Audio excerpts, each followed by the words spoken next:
ඇමරිකාව කියද්දිම ඔයාලට මතක් වෙන්නේ ධනවත් ආර්ථිකයක් තියෙන රටක් කියලානේ.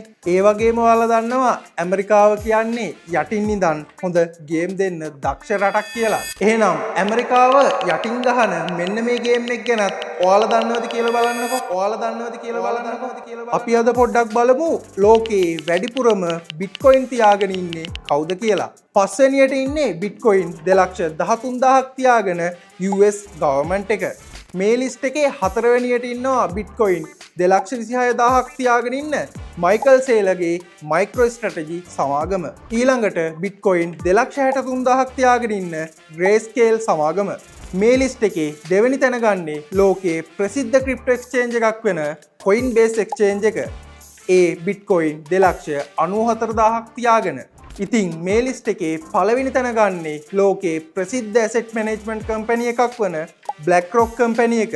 ඒ බිට්කොයින් 3,50,000ක වගේ ප්‍රමාණයක් තියාගෙන.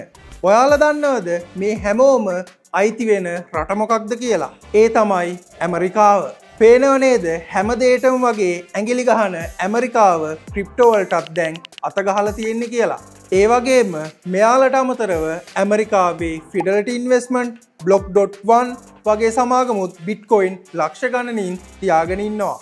මේ වගේ ලෝකයේ දැවැන්තම සමාගම් සහ දැවැන්ත පුද්ගලයන් බිට්කොයින් හෝල්ඩ් කරගෙන ඉද්දී තාමත් ක්‍රිප්ටෝ එකතු කරන්න පටන් ගත්තේ නැද්ද?